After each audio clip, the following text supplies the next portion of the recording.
Hi all, and welcome back to Polkadot Decoded After Dark. The latest boom in blockchain technology is in no small part due to DeFi. And from that, one can draw this large awesomeness in the ecosystem is about permissionlessness and composability. So, every project can talk to every other project in any way that they want.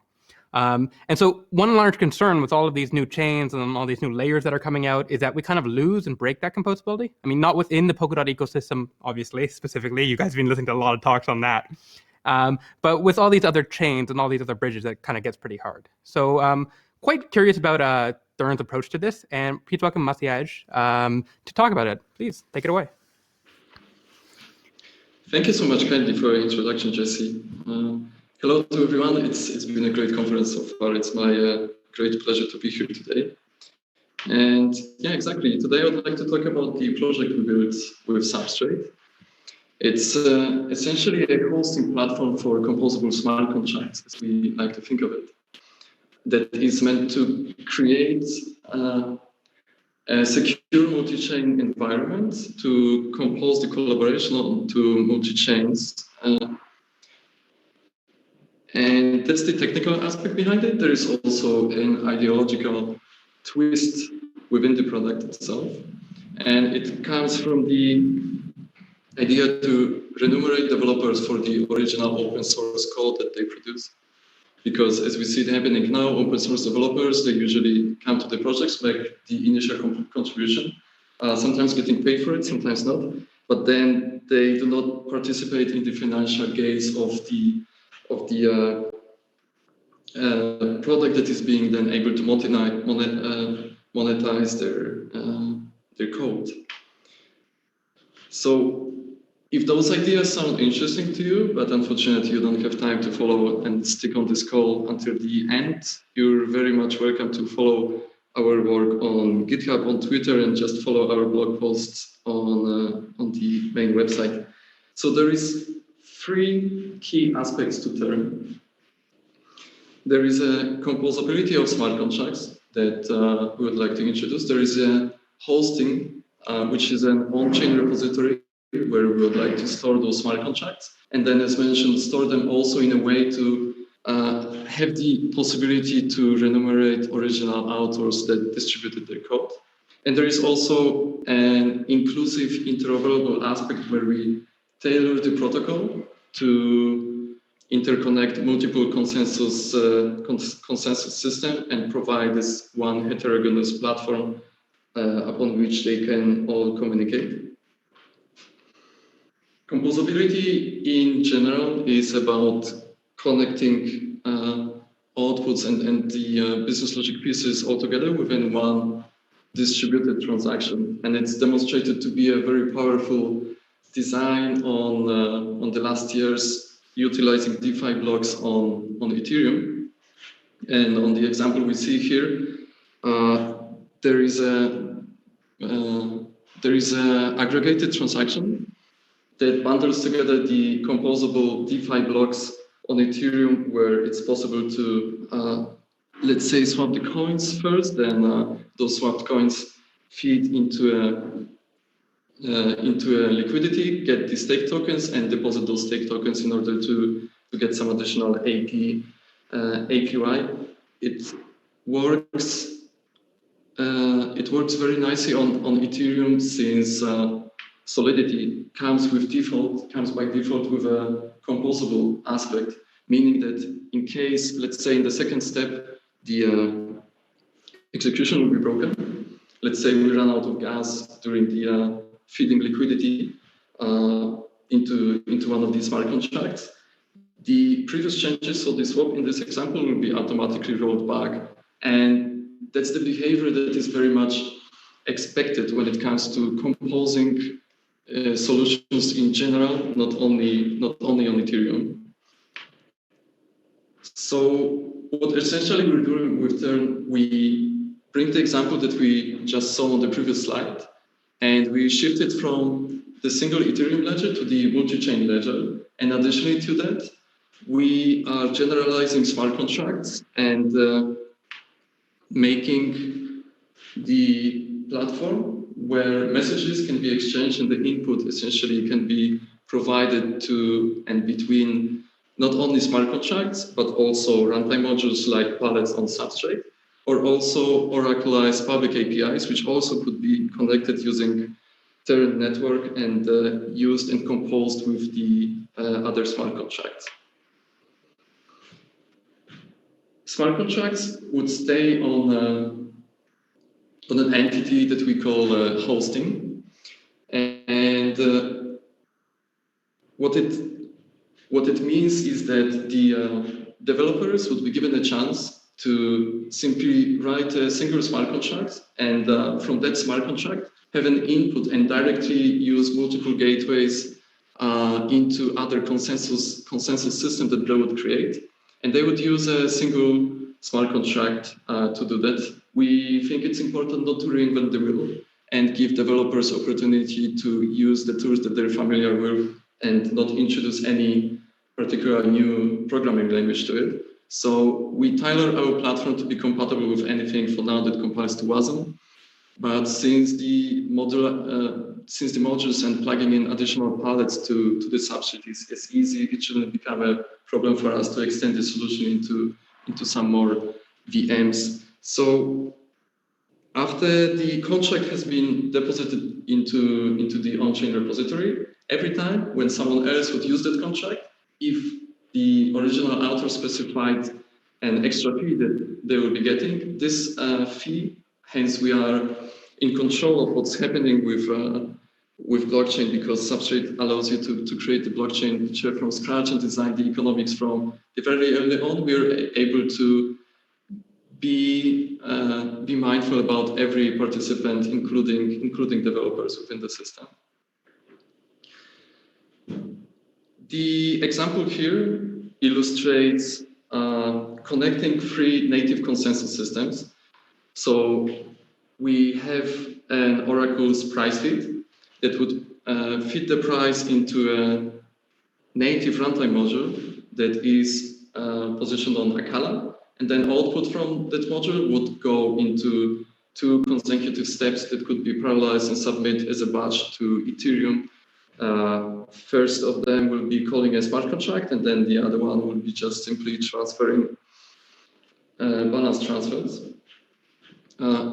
So I think it's important to reiterate that what we see as a great value in the platform that we built, and that's our goal, is to provide this heterogeneous platform where it's essentially easy to get an easy breakthrough to the particular consensus system, so that developers would only see their one platform, their one smart contract, and wouldn't necessarily need to take care of dispatching the messages, delivering and receiving the proofs in a decentralized way from all of the consensus systems that they connect. The Terran platform will do it for them.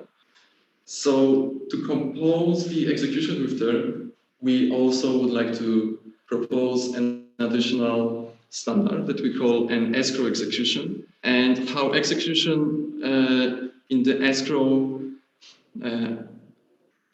escrow sense works is it basically introduces a two-step enactment when first of all, the code will be going through the initial execute phase. You can think of it as a computation phase.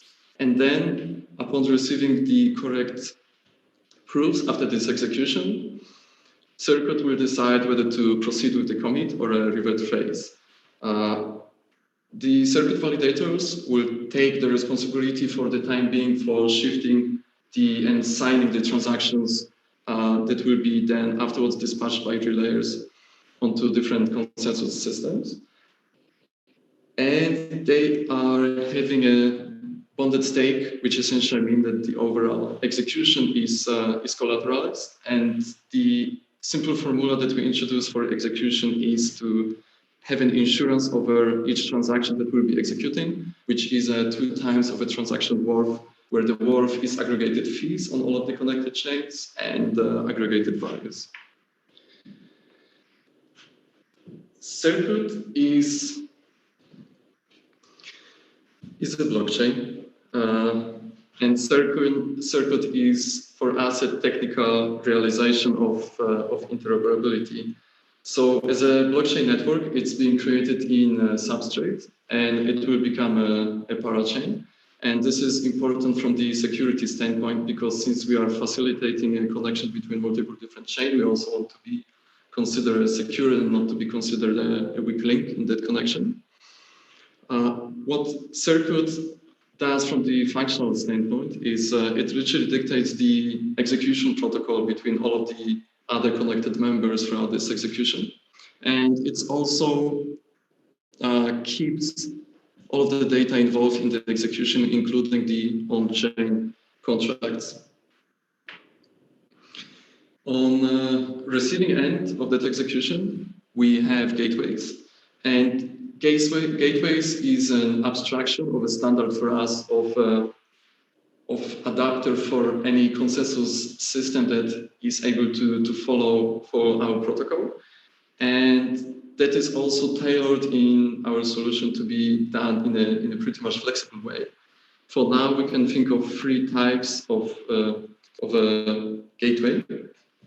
It could be a gateway that is either a pallet or some other runtime module on the receiving end. Then we call it programmable internal gateway.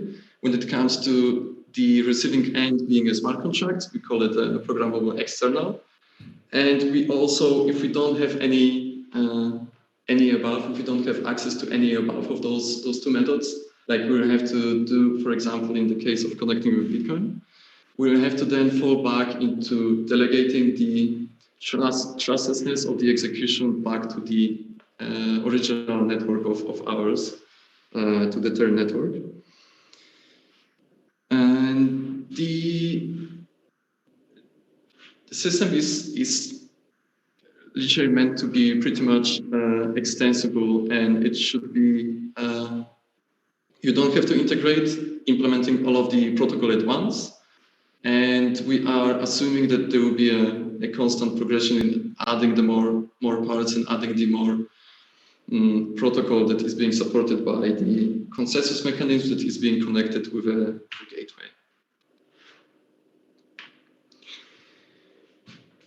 How is the development milestones progressing is that for the previous year, we've been funded by Web3 Foundation, and we had delivered the gateways as substrate pallets modules that were connected via a demonstration script, which now during this milestone is being replaced by the prototype. Our first Circle prototype should be ready the coming weeks. And then after the first initial prototype is ready, where we see it being able to integrate with the substrate-based nodes, we'll be expanding onto connections into Ethereum and making a full compatibility with Ethereum as well. And then the third and the last milestone for this year, which is also has been planned out as alongside with a substrate builders program that we're very pleased to be participants as well, is shifting that protocol that has been implemented but is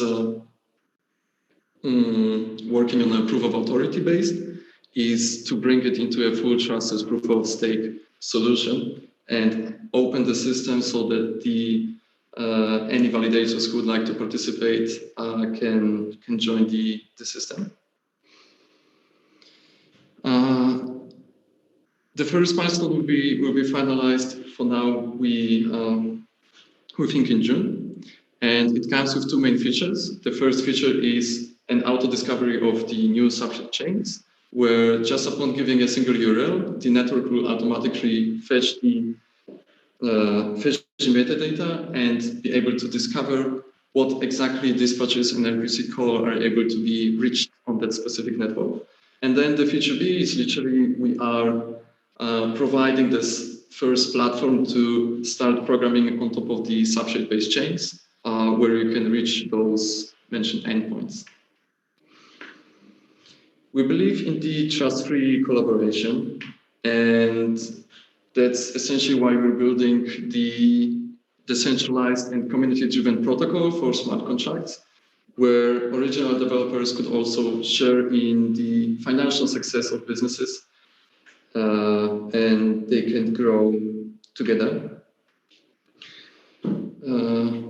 Thank you so much. And if you would like to join our journey, we would love to welcome you into our community, or perhaps if you also are considering joining a team, we would also be very happy to welcome you if you're able to help us build out the product. And thank you so much. Awesome. Thank you so much for the talk. That was amazing to listen to. So just one question while you're still here is, and I've been asking a lot of the guest this, and it's always been interesting to hear their answers, but what have you enjoyed about developing on Substrate so far? Complaints, awesomeness, good, bad, everything, and anything new for new Substrate developers to get into. Sure. So the Substrate, I think, falls into, and programming on Substrate falls into the single only path you can follow as a developer, which is a constant improvement and the constant development. And Substrate evolves very rapidly. And as a fresh developer joining, I think this could stand out as a shocking news that it's really all of the pieces are moving together, and you essentially have more and more tools that you can use. So as a new joiner to the Substrate, as a new joiner as a Substrate developer, that's essentially something that is pretty much striking in the beginning, that you can't just simply leave your project and move to another phase, that it's essentially you need to take care of constant evolving and the and move back to the parts and constantly think of how to upgrade them with the latest tools.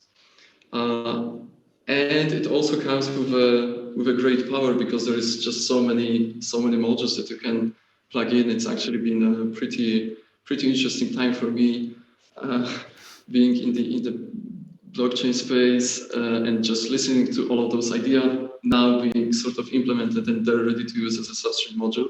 That's a very powerful tools that the developers are given, and that's actually been a great journey for us, and I'm pretty sure any other person interested would also find it very, very attractive. Awesome. Thank you so much. And again, a great presentation. Okay, everyone, please, stick around. We have another talk coming up in a few minutes. Enjoy the music.